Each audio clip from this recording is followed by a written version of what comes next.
Hey, what's up, Golf Strategy School? Marty Griffin here. And as you know, this is the only podcast that's designed to help people get over that milestone score of breaking 90. But as you probably also know, if you've listened to the last couple episodes, we're in the middle of a series about breaking 80.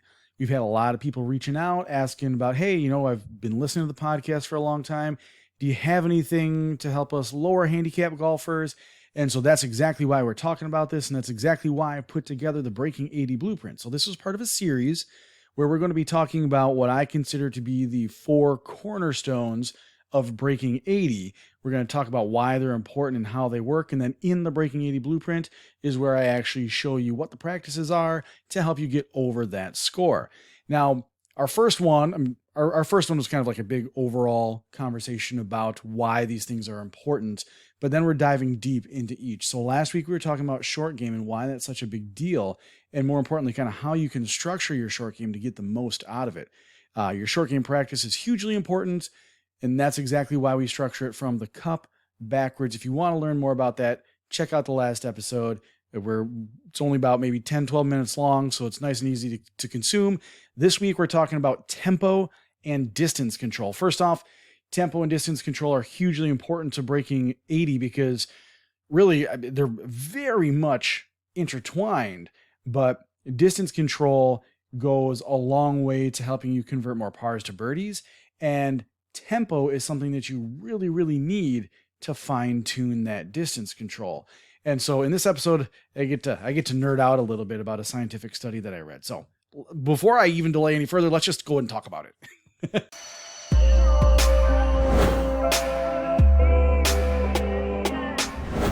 All right, so when it comes to tempo and distance control, we know that they're tied together, right?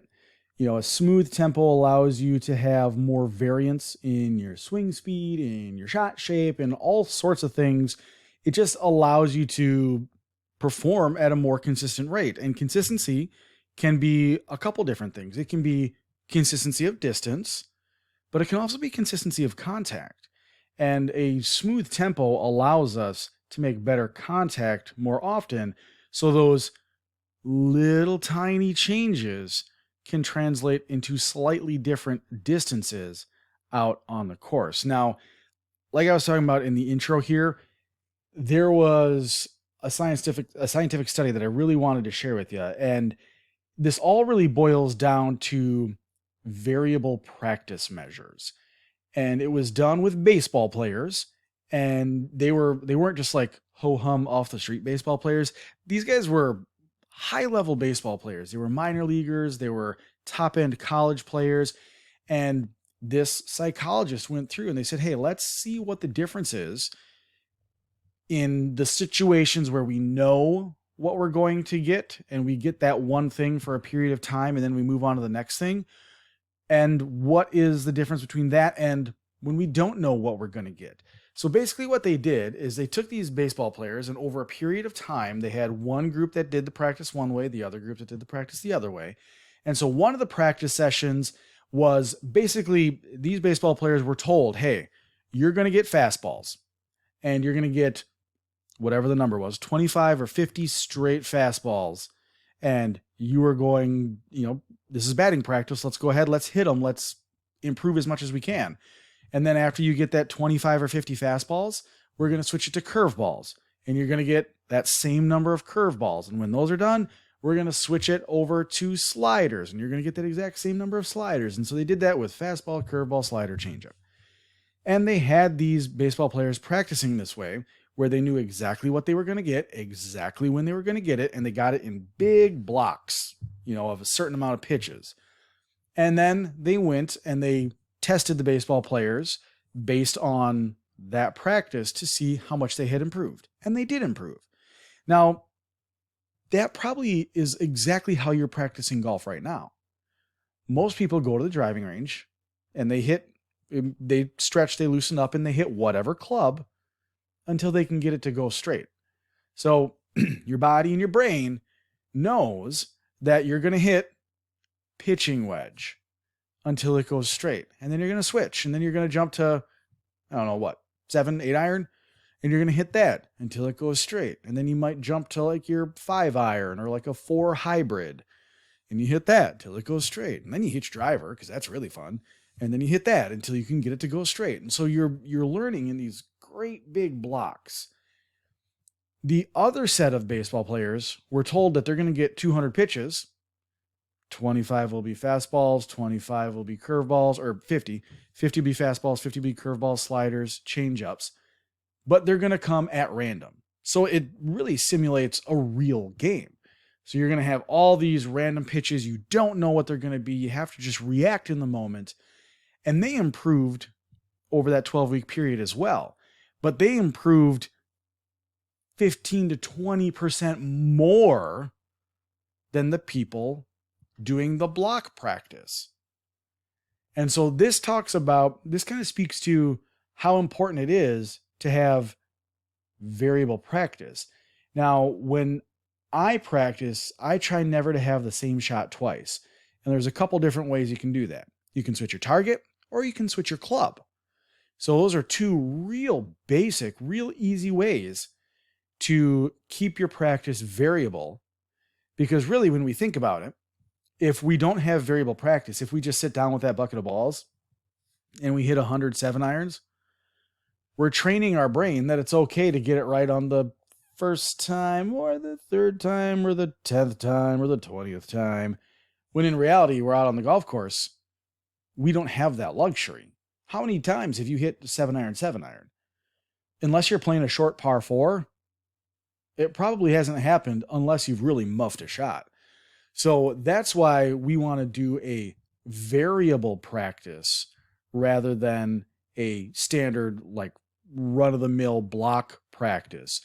And so, like I said, the easy ways to just instantly implement that are to change your club or to change your target on every single practice shot that you take. Now, the way that I would really, really, really like to see you ensure this, and I got this from Eric Cagorno. It was in one of his YouTube videos where he was working with a student, and it wasn't anything to do with like what he was teaching the student to do, but I absolutely loved that he took the bucket of golf balls and he put it like 8-10 feet behind the kid hitting golf balls. That way they had to go get them one at a time. So that helped this person go through their entire pre-shot routine. And the coach was just calling out different shots, different targets for the student. So the target was changing every time, but he had to go through that extra kind of mental reset of walking back, getting one golf ball, coming back and going through his whole pre-shot routine again. So that's just a really, really good example of variable practice, making sure that they have a different target each time. So you can still focus on hitting the 7 iron, but when your target changes, it's not that same kind of rut creating practice over and over and over again, like the baseball players who were told that they're going to get 50 fastballs, then 50 sliders and 50 curveballs and 50 changeups. It was a way to help break out of that rut and kind of not only encourage, and I think this is really important for golf, creativity, because the more creatively you can think about how you work around the course, the better off you're going to be, because you're going to see some ways that you can play conservative shots, but conservative shots that leave you in a position to still go for birdies, go for really easy pars, things like that. So having that creativity helps. And by randomizing your practice, having these variables in your practice, it's the only place I want variables. I know you've heard me talk about how much we don't like variables in the swing. The only time I want variables is in your practice. And by having these variables, having this randomization of your practice helps you create that creativity in your own game. And it helps you perform much more in the moment out on the golf course. So that's why distance control is important, because hopefully it's very easy for you to see how that would translate. We randomize our practice very easily just by changing distance. Now, one of the other ways, and if you want to take this to the next level, and this is kind of what we teach in the course, is to have different distances with each club. And hopefully you can see how tempo would absolutely directly flow into different distances with each club.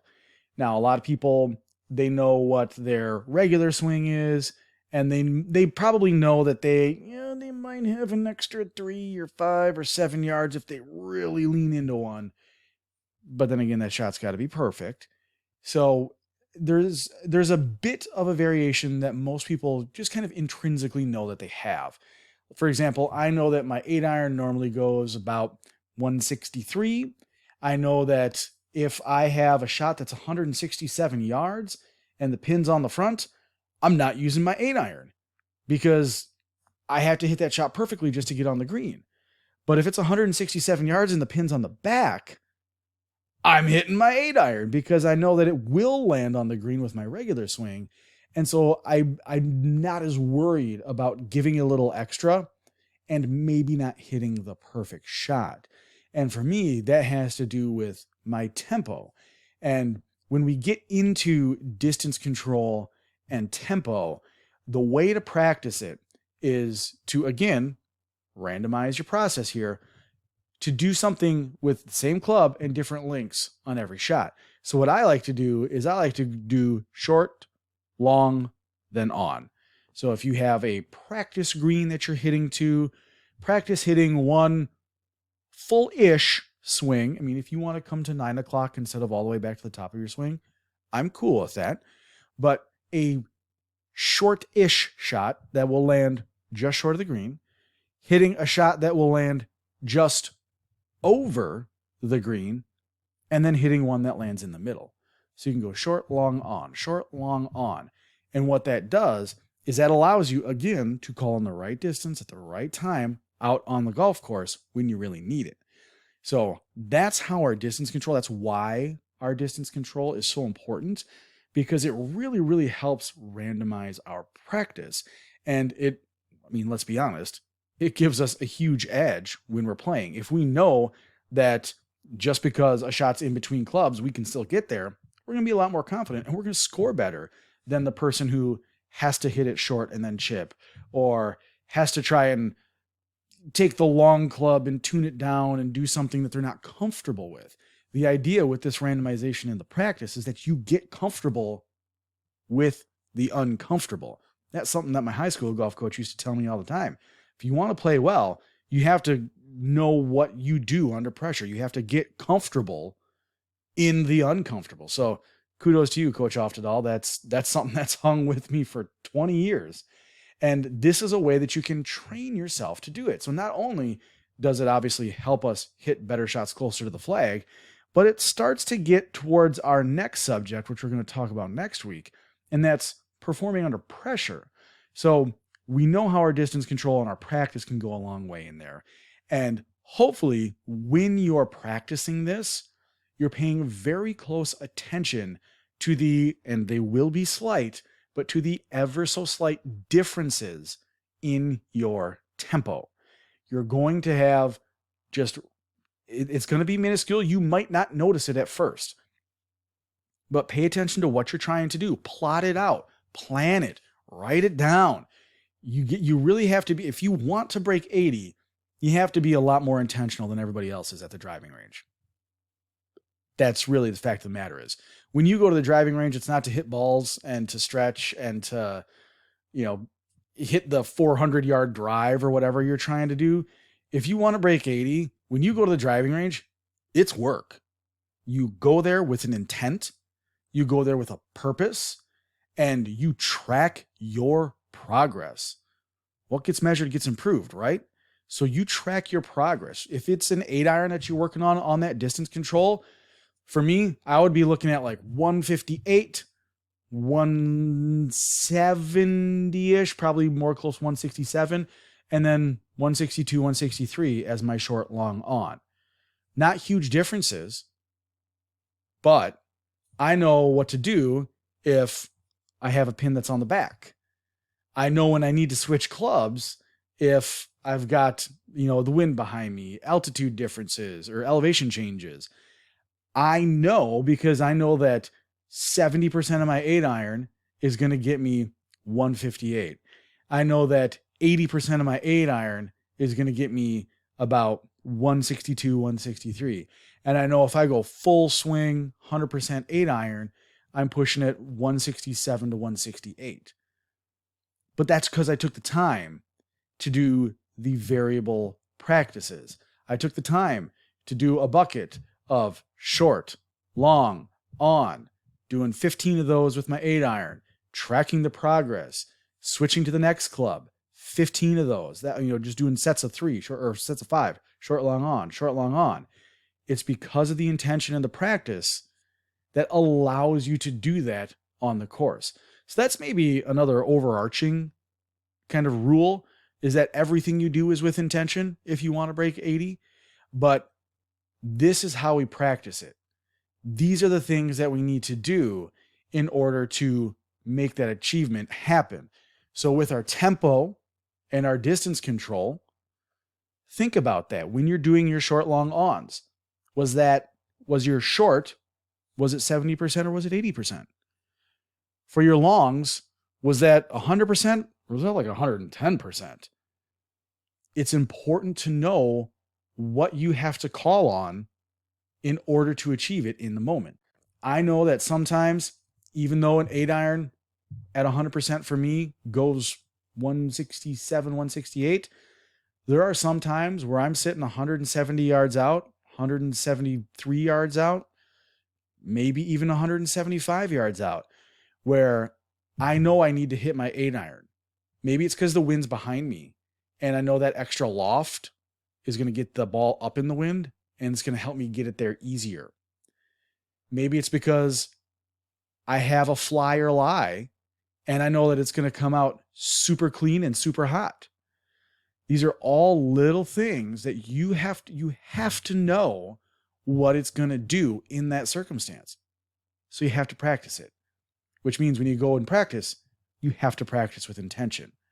So our tempo leads directly to our distance control, and that is how we are going to take that next step towards breaking 80.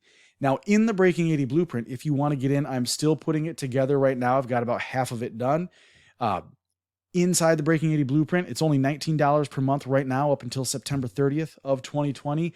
You get access to not only the Breaking 80 Blueprint, but the Breaking 90 Blueprint and the Golf Strategy community. So you can ask questions like this, and how do you, if you have questions for me about how I set up my practices, how I work on my timing, what I do in certain circumstances, that's what the community is there for. If you want that type of help, I'm there for you just for that.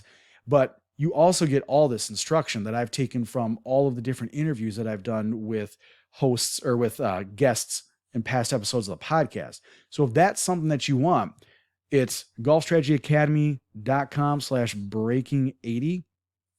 I'll drop the link in the show notes as well here, and you can check that out to get a little bit more about, what the Breaking 80 Blueprint is.